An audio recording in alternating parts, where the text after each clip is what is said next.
Welcome to my channel.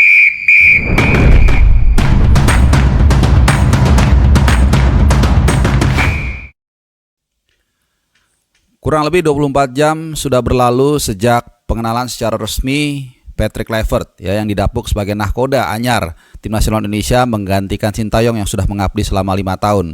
Dilaksanakan di Hotel Mulia di Jakarta sekitar pukul 16.00 kemarin waktu Indonesia Barat. Dan tentunya banyak sekali pernyataan-pernyataan beliau yang menarik dan juga pertanyaan-pertanyaan dari media yang dijawab dengan lugas oleh Patrick Kluivert.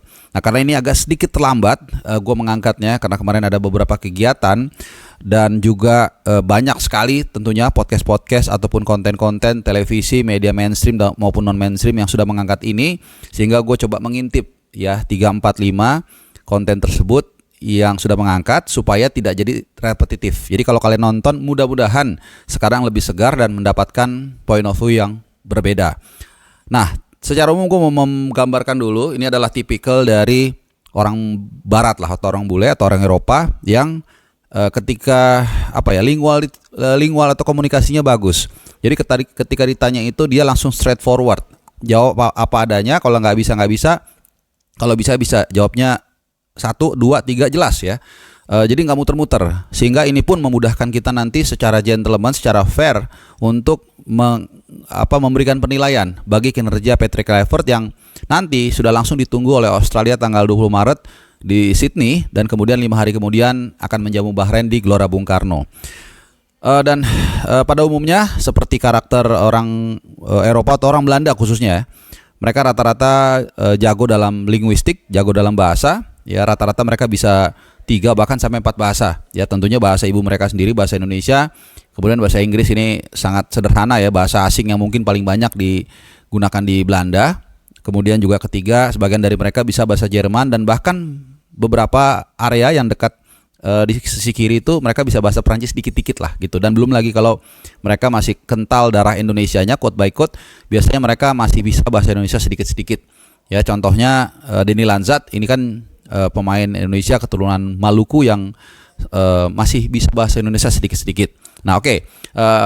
Kita akan bahas ya soal pernyataan-pernyataan Patrick Kluivert di Hotel Mulia tersebut dan apa dampaknya kepada tim nasional kita ya. Seperti yang gue katakan tadi, seperti juga ketika presiden misalnya diangkat, biasanya pidato pertamanya itu akan ada ahli komunikasi yang mengukur berapa kata ini diucapkan, terus penekanan intonasinya, kemudian kata-kata apa yang luput dari pidato pertama sosok tersebut ya. Dalam hal ini tentunya kita kembali ke Patrick Kluivert. Nah, di awal-awal seperti biasa dia menjawab pertanyaan yang memang pertanyaan pembukaan, pertanyaan ringan dari sang moderator yang sangat bagus, mendapatkan juga apresiasi karena pertanyaan-pertanyaannya berbobot, terlepas dari ini adalah sudah di briefing atau belum.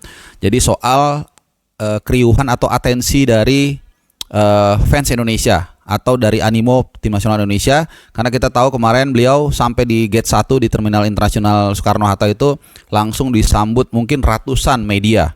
Ini ramai sekali dikerubungin, dan gue yakin sebenarnya dia kaget bukan karena tahu bahwa animo sepak bola Indonesia itu begitu tinggi, tapi dia baru merasakan langsung. Ya pasti dia udah ngobrol-ngobrol dengan para pemain diaspora, dan memang menurut orang dalam PSSI jauh sebelum hari H kedatangan Patrick Kluivert, Alex Pastoor dan Denny Lanzat itu sudah menjalin komunikasi dengan para pemain diaspora di Eropa.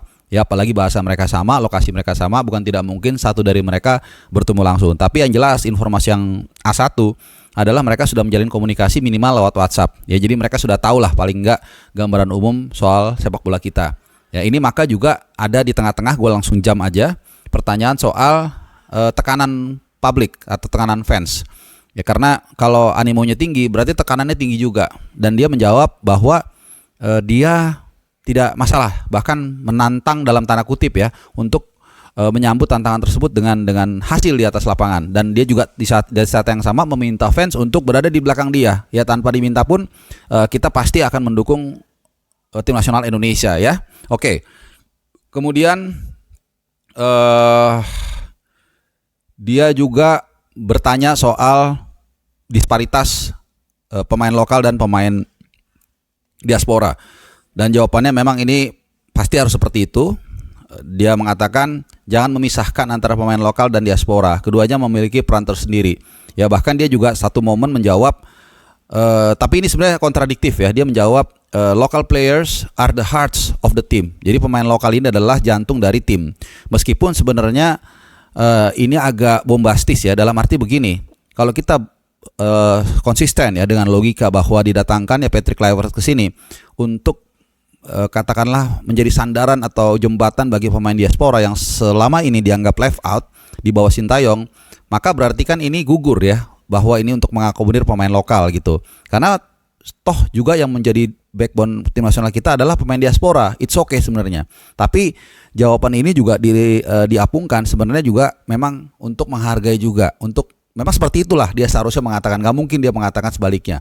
Jadi kalau dilihat dari populisme, ini sangat bagus untuk membuat para pemain lokal ini juga tidak left out atau merasa ditinggalkan. Karena kalau dulu saat sebelum adanya rombongan Belanda, pelatih Belanda, para pemain diaspora ini yang merasa left out, merasa tidak punya sandaran quote by quote. That's why mereka sangat bergantung kepada Jay Itzes. Tapi sekarang ya mudah-mudahan tidak, para pemain lokal ini mungkin yang merasa agak sedikit kehilangan sandarannya ya, terlepas dari nanti, kecuali nanti ada sosok seperti Coach Nova mungkin yang harus ada di ruang ganti supaya pemain lokal ini juga tidak terlupakan, karena kan masih ada Rido di sana, masih ada Marcelino dan lain-lain. Jadi pernyataan dari Patrick Kluivert ini sangat bagus untuk menciptakan kekompakan di ruang ganti tanpa membuat blok A, blok B dan blok C. Oke?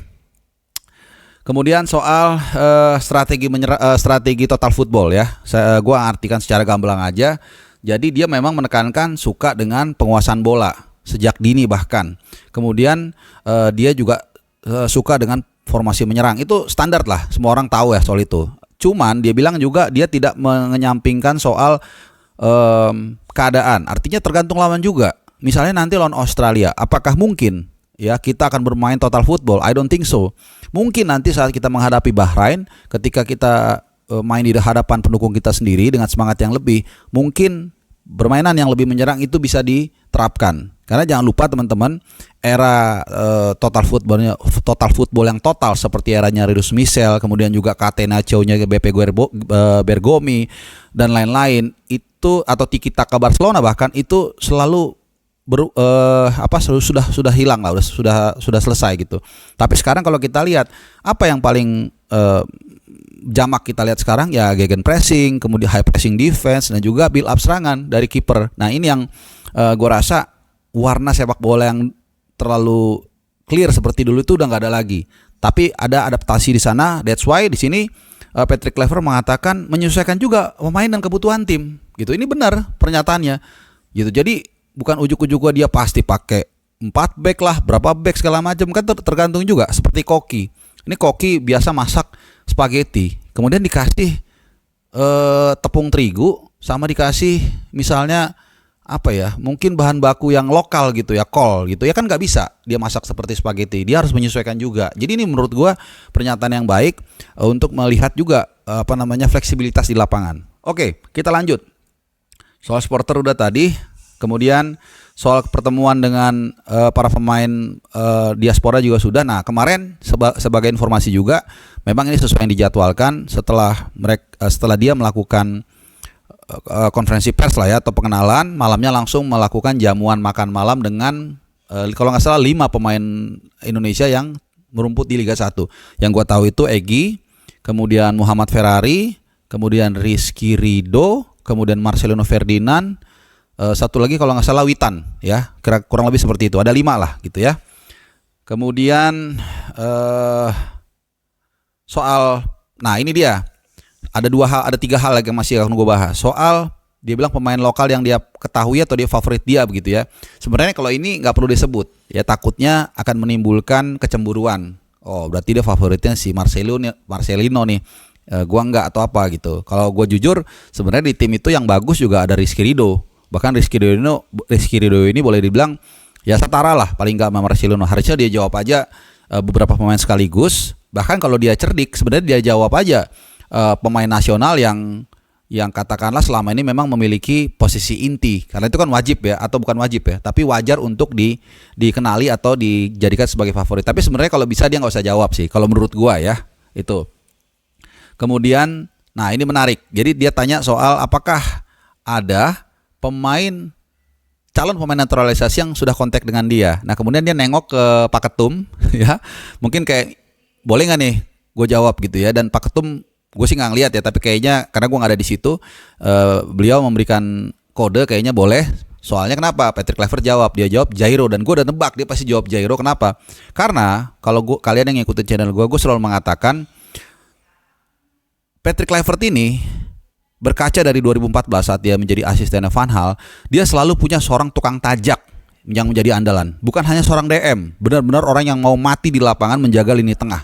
Ya, kalau mungkin di Prancis seperti Kante, dan kalau di sini itu kalau waktu di 2014 itu Nigel de Jong. Nah, saat ini sebenarnya peran itu nggak terlalu ada. Mungkin Nathan ya, tapi Nathan sampai kemarin pun di FA Cup dia nggak main, dia udah mungkin 4 bulan lebih dari 28 Agustus dia nggak pernah main, jadi kecil kemungkinannya. Apalagi kalau kita memasukkan argumen Patrick Kluivert yang mengatakan dia memerlukan pemain yang punya minute play di klub. Artinya Nathan kecoret. That's why dia merasa penting untuk memasukkan Jairo Whitwell di tim nasional Indonesia, terutama di tengah, untuk bisa melancarkan strategi yang diinginkan oleh Patrick Kluivert ya. Oke, kalau soal alasan dia mengambil pekerjaan ini, menurut gue itu terlalu template lah ya. Biasanya kan kalau kalian malah bikin meme itu, wah saya sudah, this is my dream tuh coach Indonesia, itu udahlah, itu basa-basi lah. Tapi kita akan lebih kepada yang substantif ya. Oke, soal nah ini penting, soal target ya. Dia dengan berani mengatakan, menyebut angka 4 poin. Saya menargetkan 4 poin. Bahkan dia sesumbar mengatakan sebenarnya saya mau bilang 6, tapi saya menghargai lawan saja. Kira-kira seperti itulah. Lawan yang dimaksud ini tentu Australia. Jadi kalau saya nggak salah menerjemahkannya, artinya 4 poin ini kan logikanya mostly probably itu 1 poin dari Australia, kemudian 3 poin dari Bahrain.